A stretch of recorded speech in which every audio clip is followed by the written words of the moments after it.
Black gold یعنی کوئلے کے ساتھ ساتھ اب صحرائے تھر کی ریت بھی سونا بن سکتی ہے۔ انفارمیشن ٹیکنالوجی کے ماہرین نے تھر کی ریت کو چپ بنانے کے قابل قرار دے دیا۔ پاکستان چپ ویفر تیار کر کے ڈیجیٹل ورلڈ مارکیٹ کی بڑی ضرورت کو پورا کر سکتا ہے۔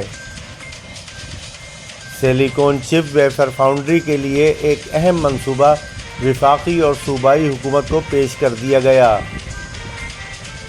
چپ ویفر بنانے کے لیے کوئلے، ریت، پانی، بجلی درکار ہوتی ہے۔ تھر میں یہ تمام بنیادی ضروریات موجود ہیں۔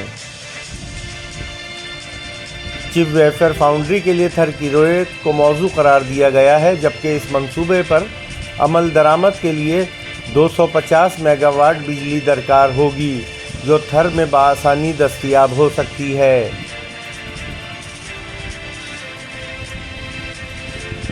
چپ ویفر فاؤنڈری اسکیم کی لاگت کا تخمینہ $450 ملین تک لگایا گیا ہے اور یہ مجوزہ منصوبہ سی پیک کے ذریعے مکمل کیا جا سکتا ہے۔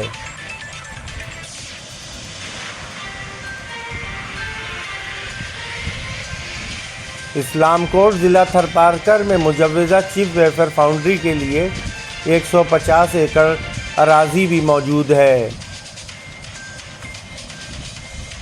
محکمہ انفارمیشن ٹیکنالوجی سندھ نے چپ ویفر فاؤنڈری منصوبے سے متعلق ابتدائی پیپر ورک تیار کر کے متعلقہ وزارتوں کو بھیج دیا ہے۔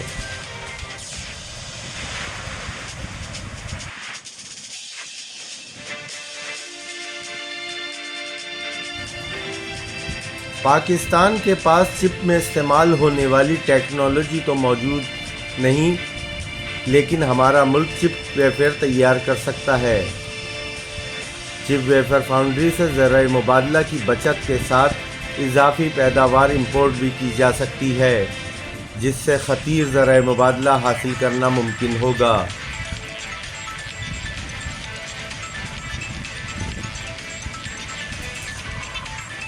پاکستان کو قدرت نے اپنی بے پناہ معدنی دولت سے نوازا ہے، بس ضرورت اس بات کی ہے کہ ہم ان قدرتی وسائل کو قومی ترقی اور خوشحالی کے لیے بروئے کار لائیں۔